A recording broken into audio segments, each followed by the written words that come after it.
여정의 교회 다음 세대 친구들 한 주간도 잘 지냈나요?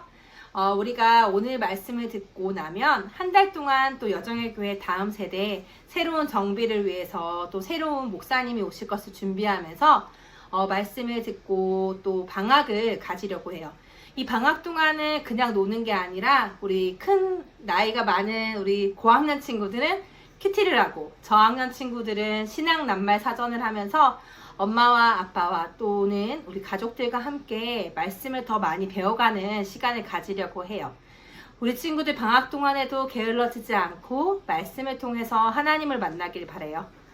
오늘 전도사님과 함께 볼 말씀은 하나님이 요나를 통해 니느웨에 사랑을 전하셨어요. 하나님이 요나를 통해 니느웨에 사랑을 전하셨어요 라는 제목이에요. 우리 친구들이 몇 년 전에 우리 교회에 함께 다녔던 친구들은 요나서를 통해서 성경학교를 했던 것을 기억할 거예요. 그래서 요나서를 1장부터 4장까지 다 읽기도 하고 퀴즈도 풀기도 하고 그림을 그리기도 하고 또 여러 가지를 만들기를 하면서 그렇게 지냈던 것들을 기억할 거예요. 오늘은 우리는 요나 말씀을 통해서 우리 친구들에게 하나님이 어떤 말씀을 주고 싶어 하시는지 말씀을 통해서 살펴보도록 할게요. 우리는 왕과 선지자에 대한 이야기를 우리 가스펠 프로젝트 5권을 통해서 함께 보고 있어요. 지난주에는 호세아 선지자를 만났고 그 전에는 엘리야 선지자도 만났고 엘리사 선지자도 만났죠. 오늘은 요나 선지자를 통해서 하나님이 우리에게 들려주시는 말씀이에요. 하나님이 요나를 부르셔서 말씀하셨어요. 일어나서 니느웨에 가서 하나님의 말씀을 전하라고 말씀하셨죠. 왜냐하면 니느웨에 죄악이 가득 찼기 때문에 하나님의 심판이 임한다는 것을 전하라고 말씀하셨어요. 그런데 니느웨는 이스라엘 사람들이 싫어하고 이스라엘 사람들이 힘들어하는 사람이었어요. 이스라엘과 니느웨가 속한 그 나라는 서로 대적 국가였기도 했고 또 이스라엘을 괴롭히는 나라였기 때문이에요. 그래서 요나는 하나님의 말씀을 전하고 싶지 않았어요. 하나님의 말씀을 들었지만 그 말씀대로 하지 않고 하나님의 말씀을 반대로 했죠. 우리 친구들 잘 알다시피 니느웨로 가는 배를 타는 대신에 다시스로 가는 배를 탔던 거예요. 그런데 하나님께서는 요나가 하나님을 피해 도망했지만 다 보고 계시고 다 알고 계세요. 우리 친구들이 하나님을 피해서 이곳에 숨을 곳은 아무것도 없죠.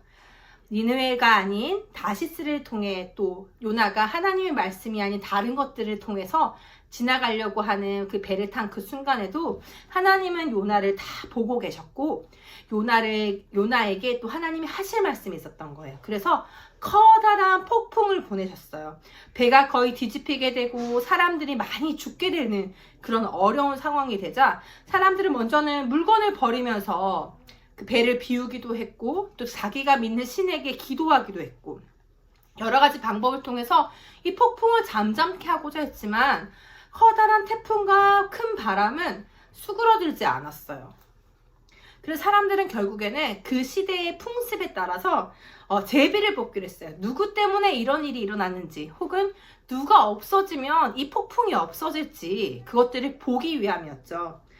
이렇게 제비를 열심히 뽑았더니 누가 당첨이 됐을까요? 우리 친구들이 잘 알다시피 요나가 당첨이 되었던 거예요. 그래서 요나가 제비를 뽑자 사람들을 말했어요. 당신은 누구이기에 이렇게 제비에 뽑혔습니까? 그러자 요나는 저는 이스라엘 사람입니다. 그리고 하나님을 섬기고 하나님의 말씀을 전하는 사람입니다. 이렇게 말을 했죠. 그리고 나서 하나님을 섬기는 사람이지만 하나님의 말씀대로 행하지 않았기 때문에 이런 일이 일어났다고 이야기를 하면서 요나가 자신을 바다에 던져줄 것을 얘기했어요. 사실 커다란 바다에 던짐을 당한다는 것, 큰 태풍 속에서 바닷속에 던진다는 것은 그 사람이 죽게 되거나 생명을 잃는 것을 말하는 거죠. 사람들이 주저하자 요나는 그렇게 해도 된다고 말을 하면서 자신을 바다에 던지라고 말했어요. 요나가 바다에 던짐을 당하게 됐어요. 그러자 어떻게 됐을까요? 폭풍은 잠잠해졌고 바다는 다시 원상태로 돌아갔어요. 사람들의 그 모습을 보고 요나가 섬기는 하나님이 진짜 하나님이시구나 라는 것을 생각하게 되고 하나님을 또 예배하고 하나님을 믿게 되었다고 해요. 그러면 요나는 어떻게 되었을까요? 하나님이 커다란 물고기를 예비하셨죠. 그래서 요나를 꿀꺽 삼키게 하셔서 요나가 물고기 뱃속 안에서 안전하게 있도록 하셨어요. 3일 동안 요나는 물고기 뱃속에서 안전하게 있으면서 하나님께 회개하고 기도했어요. 하나님을 만나는 시간을 그곳에서 가졌던 거죠. 하나님, 저를 살려주셔서 감사합니다 라는 감사 기도도 했을 거고요. 하나님께서는 3일의 시간이 지난 후에 요나를 육지에 물고기를 통해서 뱉어내게 하셨어요. 그리고 하나님이 요나에게 다시 말씀하셨어요. 일어나 저 큰 성읍 니느웨로 가서 다시 하나님의 말씀을 전하여라. 그래서 요나는 니느웨로 가서 하나님 말씀에 따라서 40일 후에 이 성이 무너질 것입니다. 하나님께 죄를 지었기 때문입니다. 여러분, 돌이키십시오 라고 말씀을 외쳤는데, 니느웨 사람들이 평소 같으면 듣지도 않고 생각하지도 않을 그 말씀이 하나님이 그들의 마음에 역사하시자 마음에 감동을 받게 되었어요. 요나의 그런 말을 들은 사람들이 마음을 찢고 회개하며 기도하게 되었어요. 하나님께 돌이키고 굵은 베옷을 입고 하나님께 회개하며 기도를 했대요. 하나님의 그 돌이키는 모습을 보고 마음을 바꾸셨어요. 그래서 니느웨를 멸망시키지 않기로 결정하셨죠. 그러자 요나가 말했어요. 하나님, 제가 이럴 줄 알았습니다. 하나님이 재앙을 내리신 것을 주저하실 줄 알았습니다. 이렇게 하면서 니느웨 사람들은 벌을 받아야 될 사람인데 왜 벌을 주지 않느냐는 마음을 갖게 되었어요. 그러자 하나님께서는 내가 화를 내는 것이 맞는 일이냐 옳은 일이냐 하고 물으셨죠. 요나는 니느웨에 있는 어떤 곳에 작은 집을 지었어요. 오두막 집을 짓고 그곳에 지냈어요. 하나님께서는 요나를 깨닫게 하시기 위해서 교훈을 주기로 하셨죠. 그래서 하나님은 넝쿨을 크게 자라게 하셔가지고 뜨거운 햇빛 아래서 시원한 그늘을 요나가 느낄 수 있도록 해주셨어요. 요나는 넝쿨 아래 있는 집에서 시원한 그늘 속에 지낼 수 있게 되었죠. 기분이 좋았어요. 그런데 그 다음날이 되자 하나님께서는 벌레를 보내셔서 그 박넝쿨을 다 갉아먹게 하셨어요. 그러자 넝쿨이 사라지게 되고 다시 엄청 뜨겁고 불쾌하고 기분 나쁜 햇빛이 너무너무 많이 요나를 쬐게 되었어요. 요나는 너무 더워서 쓰러질 지경이 되었어요. 그래서 하나님께 화를 내며 말했어요. 하나님, 제가 차라리 죽는 게 낫겠습니다. 제가 왜 여기 와서 이렇게 마음도 속상하고 몸도 힘들어야 합니까? 너무 싫습니다. 이렇게 하나님께 화를 내고 짜증을 내었어요. 그러자 하나님께서 말씀하셨어요. 네가 직접 심지도 않고 가꾸지도 않고 기르지도 않고 하나님이 주신 그 넝쿨을 너는 너무너무 아꼈다.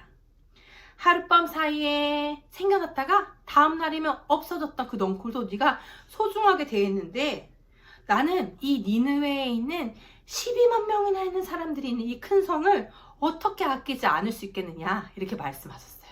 그래요, 친구들. 니느웨 사람들이 분명히 죄를 지었지만 그곳에는 엄청 많은 사람들이 있었고 하나님 말씀을 들으려고 하는 사람들이 있었어요. 하나님 말씀을 듣고 그들이 돌이켰을 때 하나님은 그 백성들을 불쌍히 여겨주셔서 심판을 하지 않으시고 구원하시기로 또 재앙을 내리지 않으시기로 결정하셨던 거죠.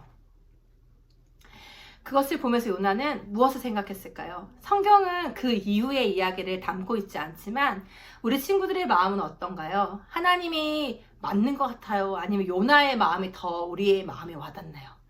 잘못한 사람은 벌을 받아야지 라는 마음이 우리 마음에 더 많을 수도 있을 것 같아요. 그런데 하나님의 마음은 우리가 끝까지 돌이키고 하나님의 백성이 다시 하나님의 말씀 앞에 서고 하나님 앞에 돌아오기를 바라시는 마음이에요. 하나님께서는 요나를 니느웨에 가라고 말씀하셨어요. 그리고 죄에서 돌이키고 회개하라고 니느웨 사람들에게 말하라고 말씀하셨죠. 요나는 처음에는 거절했다가 나중에는 마지못해 순종을 했어요. 먼 훗날 하나님은 하나님을 대적한 사람에게 예수님을 보내주셨고 예수님을 통해서 회개의 복음을 전해주셨어요. 예수님은 요나와는 달리 온전하게 완전한 순종을 행하셨죠. 그리고 우리를 위해서 십자가에서 죽으셨어요. 사랑하는 우리 다음 세대 친구들, 우리가 이 말씀을 한번 기억하면서 우리에게 주신 마음이 어떤 마음인지를 생각해 봤으면 좋겠어요. 우리가 끝까지 우리를 향한 사랑으로 하나님을 사랑하고, 또 하나님이 우리를 향해서 끝까지 돌이키기를 원하시는 그 마음들을 기억하고, 또 우리 주변에 아직 하나님을 알지 못하는 사람들이 있다면 용기를 내어서 요나처럼 복음을 전할 수 있는 친구들이 되었으면 좋겠어요. 뿐만 아니라 나의 모습도 하나님 앞에서 돌이키고 또 하나님 앞에 다시 나아갈 수 있는 우리 멋진 여정의 교회 다음 세대 친구들이 되었으면 좋겠습니다. 전사님 기도하고 마칠게요.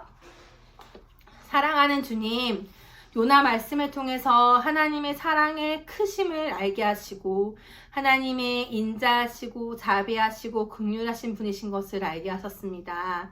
그리고 요나는 마지못해 순종했지만 우리를 위해서 온전하게 순종하심으로 우리를 구원하신 예수님을 기억하게 해주신 것 감사합니다.